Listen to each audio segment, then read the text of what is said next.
In this video, I'm going to break down the film of the #1 draft pick in the NBA, AJ Dybantsa. I'm going to explain specifically how he does, what he does, and why he does what he does. And most importantly, how you as a player can start doing the same things out on the court. Now, I'm not promising that you're going to jump out of the gym like him or have some of the same physical gifts. But what I am saying is you really need to understand why he's doing what he's doing so you can set yourself up in a better position to go out on the court, attack, and make plays in a way that he is making plays. For those of you who don't know, my name is Trey Mourning. I'm a former professional basketball player both here in the States and overseas. I played about 3 seasons. My most recent season, I played over in New Zealand, and I went from averaging about 5 points and 4 rebounds to 20 points and 9 rebounds. It was about a 30-day jump, believe it or not. And a lot of it had to do with mindset shifts and truly understanding why I was doing what I was doing. And it helped me explode into the best year of my career to date. Now, although I'm not playing currently, I run a company called Coach Comma. And what we do at Coach Comma is we work with the families of elite youth basketball players here in the United States.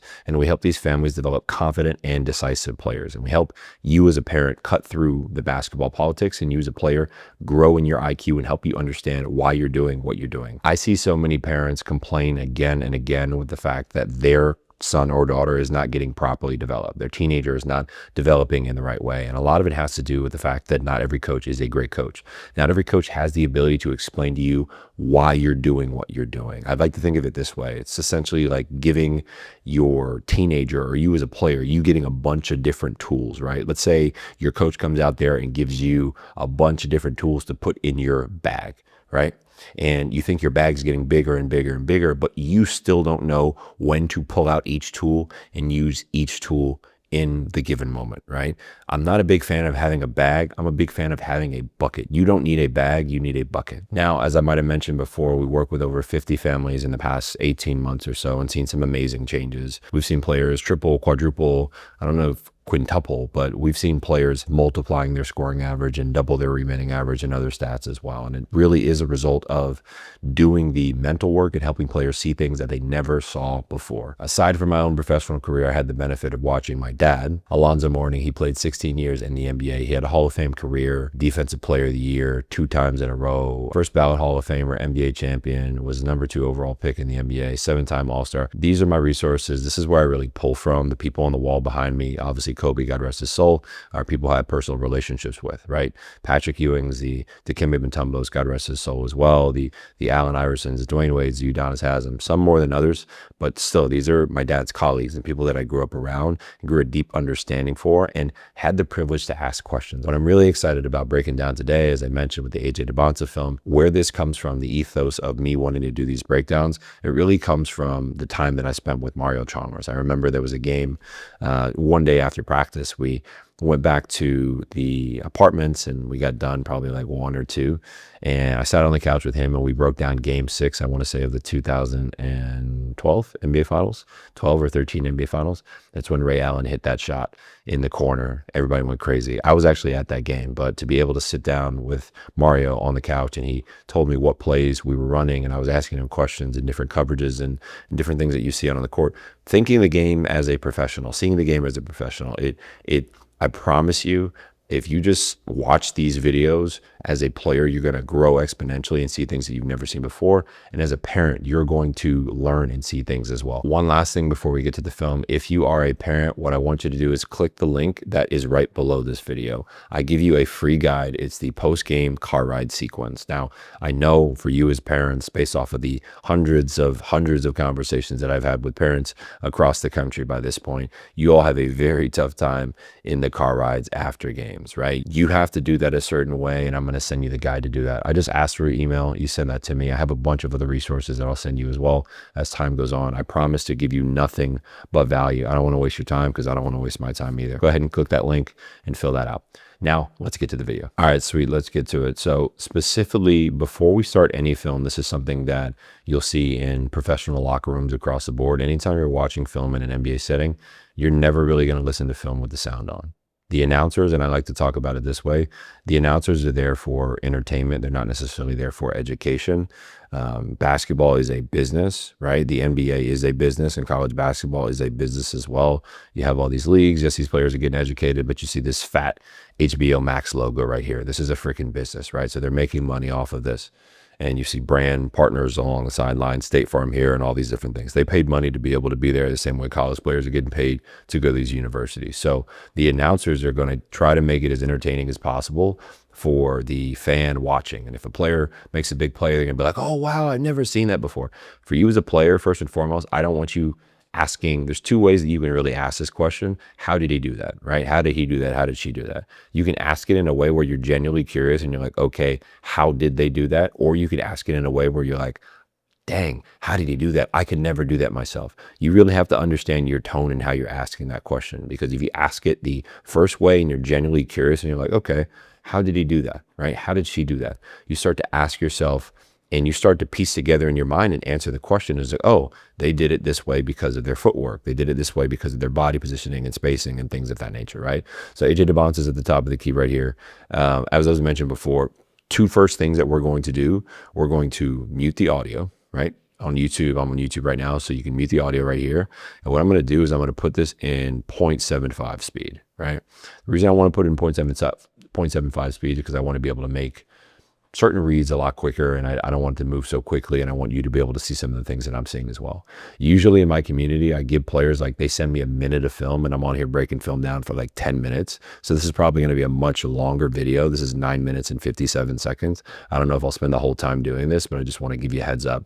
But I promise you, if you're going to get a tremendous amount of value from this video. This is what my clients take away most, not most, but this is what my clients take away from what it is that we do together. So if you're a basketball nut, if you're the right fit for, who this video is for, stick around and watch, because this is going to be extremely valuable. So let me get into it. Let me stop talking.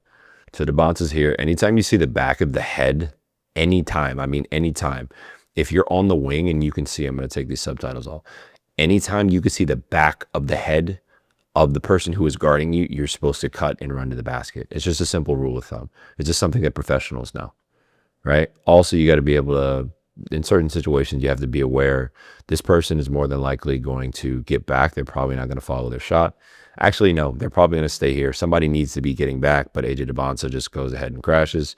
This could potentially be a bad fast break opportunity if this guy breaks out, but Dybantsa goes in. This guy doesn't box out. For number 5, what you need to do, you need to make contact and just hit people, right? You don't need to necessarily,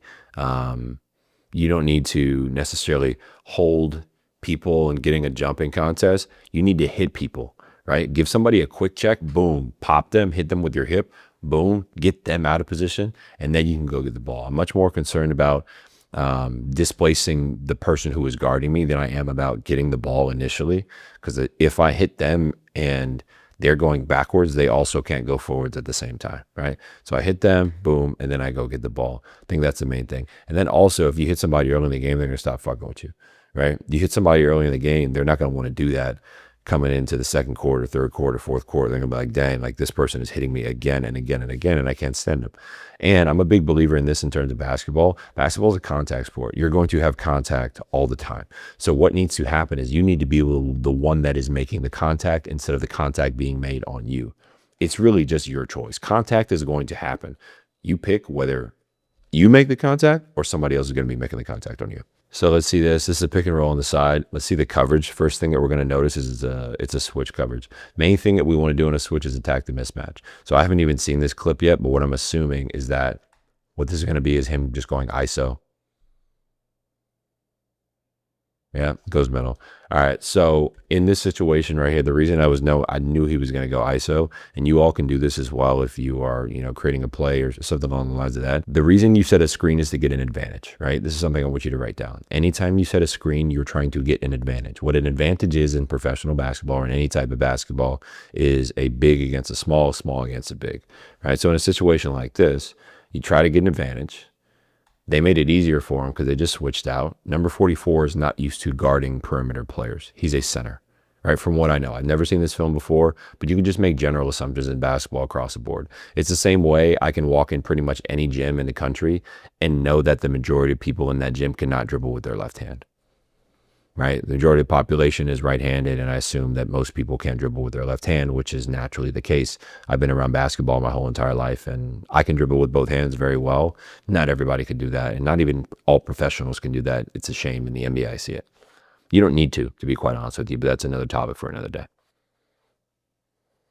Boom. On his head. So something that we want to do in terms of defense, like number one is space so wide. And this is something, another thing I see, and we're only 30 seconds in and there's so much to break down here. One of the things that I see offensively in high school ball and middle school ball as well is the spacing is terrible.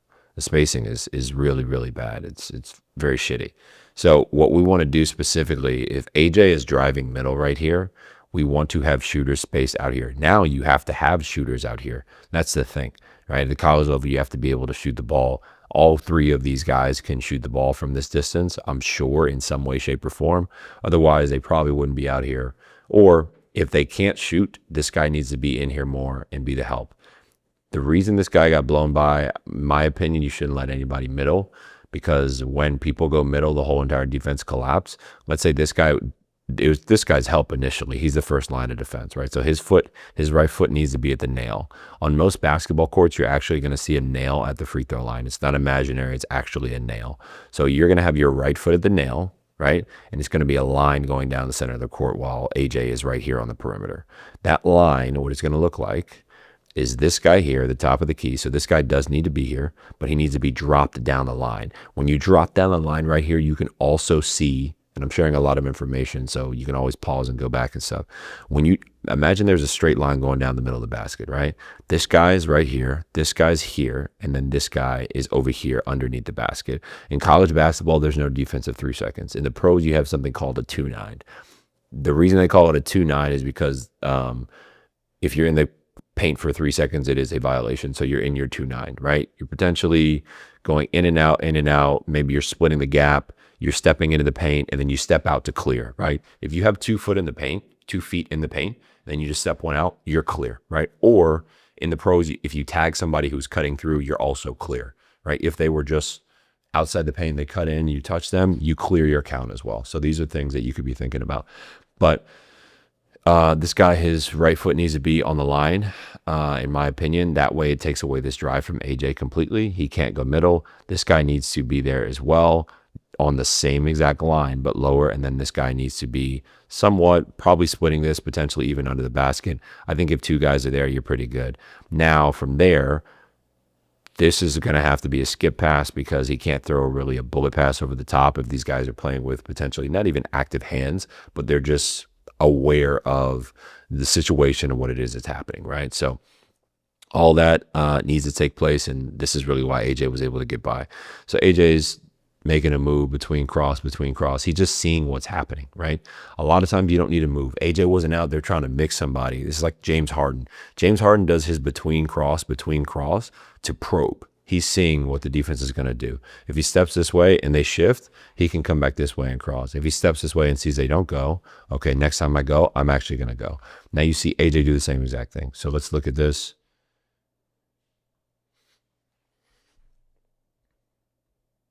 Look, between cross, get the switch. Cross between, he doesn't go. Okay, now he's going, right? He looked at all these things. Ball handling is very important. And being able to, I have this drill that I share called wall drills. I'm not going to share all this information and all this stuff because I want to stay focused on this. But there's different drills that you could be doing to be able to make sure that you can make the right reads on the court and not be overthinking. And you don't want your guy going middle there, but the help side was pretty trash. Look, the help side's trash. AJ's here in the perimeter. That guy needs to be shrunk down. He needs to be dropped now. You see how this guy right here, I'm not even paying attention to AJ because his moves don't necessarily matter. I'm paying attention to the help side defense, and hopefully this is beneficial to you as well. This is just things I catch and things that I tell the players that I work with. And this is why their scoring averages improve, because you're able to now see the gaps and holes on the court where all these things can happen. Now AJ can easily come over here. The help isn't great middle, so he could probably get by this guy in terms of quickness, which I believe he will. He can also come back and cross and go here because he has a spot here to be able to shoot the ball. These guys potentially are going to rotate. This guy actually lost sight of number 34 behind him, so he could throw that pass as well. There's a bunch of different things. Now, this guy's still not going to see 34. When AJ goes here, if he does go here, this guy steps up. This guy will see 34 and go over there, and there will be not a mismatch. There's going to be an advantage on the backside in terms of, spacing and how different guys are shifted. right? Like I said, I told you this guy would step up. This guy's here. That leaves this guy in the corner. This guy's trying to find somebody to box out, and that's exactly what happened, right? And you're probably asking, like, I don't know if you are asking, but I have not seen any of these highlights yet. I'm just telling you what's going to happen because I see the spacing on the court and the openings. And a lot of you players don't even see these things. You're like, oh, let me just go out here and make a move. Like, no, I don't want you to make a move. I want you to make a read. Read the defense, right? So look, this guy's guarding right here. He's in amazing help position. He's in great help position. Iowa State's a great team. He's in great help position. He's exactly where he's supposed to be. Now, what I would do in a situation like this, I'd more than likely switch, right? I would tell this guy to go here, and I would switch so I could continue to hold this gap because there's no reason for him to follow him because they didn't really do anything, right? They didn't do anything different. I would have stayed there, and this guy would net close out there, and this guy gets that guy. That's pretty much it. This guy, his body position, how would I be? I would, honestly, if I were him, I would drop my left foot here and I would be in a straight line. Like my left foot would be here, my right foot would be here, and I'd see AJ with my peripherals, and I'd be able to see my guy as well. So if he tries to throw a pass, I could step in on him. You just don't want to be completely blind to it. He's doubling right here. Granted, AJ's a great player. He gets to his spot, right? Some great players you can't stop. They get to their spot. He rises up. He undercuts him and one, right? These are just things that you could see developing. You can't stop every single shot, but you can make him take a tough shot. And that's a tough shot, right? It's a tough shot. You get a contest, but you just can't foul him. I live with AJ Dybantsa taking those shots. Statistically speaking, I'm not a big analytics guy. I hate analytics kind of. It's a love-hate relationship. I think analytics are very valuable. And the reason I think analytics are valuable is because if you're able to understand the percentages of, what's going to happen. Like you look at the Spurs and they shot, I want to say 8 3-pointers in a row when they had that 29-point lead against the Knicks in game 5. And they, completely crapped the bed. So like in the first half, they shot lights out from 3 and then they went 0 for whatever. And they're not going to shoot the same percentage that they did in the second half, in the first half, just be given their percentages. So you could not necessarily guard them differently, but that like they're not going to shoot the same way in both halves. The reason I bring up percentages and statistics is because the contested 2 is the hardest shot to take and make in the game of basketball. Granted, a guy like Shai Gilgeous-Alexander does it extremely well, but if you think about it this way, do I want Shai taking a contest? I'd have to look at percentages to say this, but I'd rather... A 2-pointer pull-up is a very, very low percentage shot for the majority of players in the world. They want to shoot threes or they want to get to the basket. The percentages drop the further you go away from the basket, but at the same time, if a player is shooting a contested 3 and they're shooting that at 35% and they're shooting a contested pull-up at 45%, I'd have to look at the numbers more, to be quite honest with you. I'd probably put this in an AI model and just be able to understand it. But I think I actually might want them to shoot a contested 2, potentially, because it's worth 2 points, right? It just depends. Depends on the situation, depends on the player and all these different things. But there's certain shots that you want a player to shoot. Like if a player's a great catch and shoot player, you want them to put the ball on the ground. And I tell my players this all the time. If you're defending, I want you to pick 2 things that you want the offensive player to do. Not what you don't want to do. Oh, I don't want them to drive left and I don't want them to shoot threes. No, I want them to drive right and I want them to shoot contested 2s. And that forces you mentally to be able to focus on, okay, what do I want to make this guy do again and again, or girl, right? So let's keep going. And again, we're only a minute in, and I don't know how long this video has been right now, but it's been, there's a lot of value within just being able to break some of this stuff down. That was just a bad drive. AJ literally sat in the gap. This is probably one of the first games of the season. Usually in college, and this is just like something I know from having played college basketball at the D1 level. Usually the majority of schools that you're going to play in the beginning of the season, unless it's like a big tournament, like we played Duke one of the first 10 games of the season when I was at Georgetown. They're against pretty crappy teams. They're against your local, right, colleges in your area, colleges who, some colleges, funny enough, I think BYU might pay Riverside to come and play. I think it works that way, not the other way around. They're just schools you pay to come and play and things like that. It's usually how it works in some of these non-conference games at the beginning of the season. Then conference play starts and things like that. So it's a 35-point game at this point. This guy drives in to help, and AJ just gets a steal. One of the reasons why I don't necessarily love, I'm already breaking down this highlight, so I don't want to go back. I don't necessarily love breaking down highlight reels. I love more so breaking down games, because when you see a full game, you're able to make reads. You're able to understand what the player was thinking in those situations. Guy goes up, and it's just like a lot of dunks and stuff. But we'll still break this down. I'm sure there's some more value in here that you all can take away and understand. All right, so let's look at this action right here. This is a pistol action, some way, shape, or form. I won't go into what pistol is right now. It's not necessarily pistol. No, it's not. It's not pistol. I'm sorry, I misspoke. But 6 is setting a pin down, or a back screen on number 6. The guy in the corner, number 15, is setting a back screen on number 6. Some people call it a chest screen in the pros, right? A drift, a chest screen, whatever it is. Since this guy's a big, he's more than likely going to stay low. He's not used to guarding guys on the perimeter. This could be a great way to get this guy shot. Number 6, if this guy gets hit. AJ sees it. Where's all the space? What I want you to think about is where's all the space, right? So if you see this action taking place and you also see these guys hugging, this is why I was in the first video and the first clip, I was telling you that these guys needed to be shifted all the way over here and split the middle of the lane, right? That way AJ could not take advantage of this play right here. And that was ridiculous. A windmill going middle. That was pretty bad defense. That's nuts that he just did that. That's super disrespectful. That's super disrespectful. Oh, it's bad defense. It's super disrespectful. Okay, BYU again. All right, let's look at this action. This isn't a drop coverage, but again, this guy, so there's 5 different pick and roll coverages that you're able to see. Where's my 5, right? The only 5 pick and roll coverages that you ever see, you'll see drops, you'll see switches, you'll see hedges, right? Hedges are also called shows. You'll see a blitz, and then you'll see an ice. I'll do a video probably going over like the 5 pick and roll coverages. If y'all want me to do a video, just comment below and I'll make a video on those different pick and roll coverages and when you're going to break them down and things like that. And then, all right, so this is a drop coverage. What that means is this guy contains, number 25 contains until this guy gets back. I'm really in this video showing you how to stop AJ Dybantsa instead of just showing you his highlights. Just going over his highlights, but I'm showing you how to stop him. Number 25, what he should do, anytime you're a big in a drop coverage, I see players in the NBA play this differently. I don't play it this way, and I think physically, in terms of like physics and how the body works, I don't think you should actually play it this way.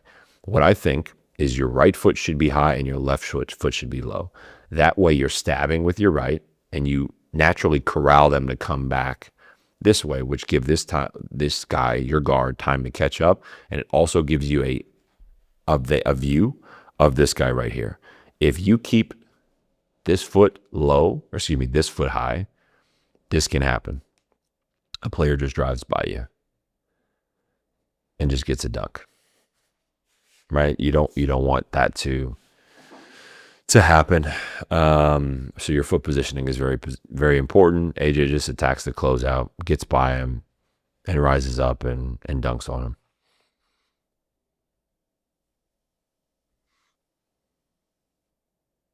Let's see this one. Again, see how his foot is lower? It's just bad defense. You want to have your foot in the opposite direction. It's just bad defense. There's little things that you could fix as a player to be able to make a big difference defensively. It's going to help you out, whether you're a guard or a big, all these different things you could be thinking about.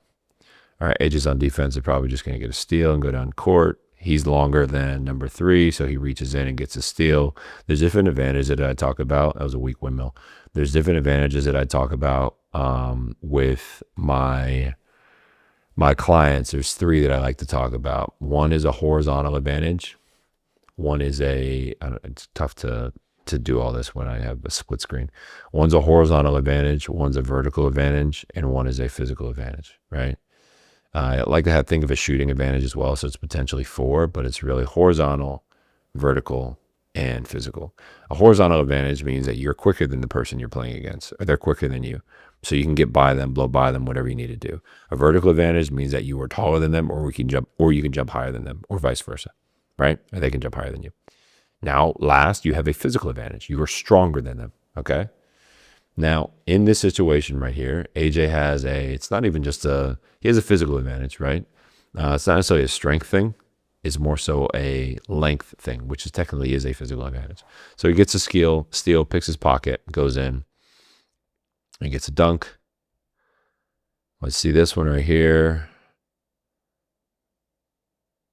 Don't love that. Don't want to break that one down. There's really nothing there.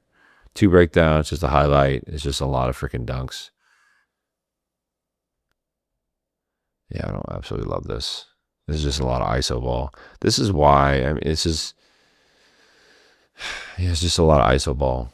I mean, I'll still share this video, still post this video, but it's just a lot of damn ISO ball. Not to say this is wrong, but like, it's kind of tough to give you all feedback and break it down when he's just doing one-on-one moves and crossovers and stuff like that. I actually want to help you understand the game and how to break it down and how to pick things apart, right? Which is not the case right now. That's another player who couldn't go and finish with his left. He finishes with his right, going left. You see that? All right, I'm going to end it right here. I wasn't a big fan of some of those films. I really just showed you how to stop AJ Dybantsa and the different changes that you could see as a team and why the teams would do what they would do in order to, get a stop on AJ Dybantsa. I showed you some of the reads that he would go through as well and helped you understand how to make some professional reads, professional moves, and how to see the court differently, right? What I would love for you to do as a player is just maybe watch back through this or at least write down some notes and write down at least one takeaway that you have from the game. If you're a parent, share this with your player and don't hesitate to write down below if you are a parent or a player, what type of film you'd love to see me break down. No promises that I'll actually do it. I want to create value as much as possible for you all on this channel. So it looks like giving you what it is that you're asking for in some way, shape, or form. But I want to make sure that it's the right basketball principles and things like that. But go ahead and leave a comment below. If you're a parent as well and you haven't gotten the post-game car ride framework, go ahead and fill out your email and I'll send that over to you. And while you're here, you might as well stick around and watch another video. Go ahead and click above to learn exactly how I got an offer from Duke University, a full ride scholarship without ever playing AAU basketball. I'll see you there.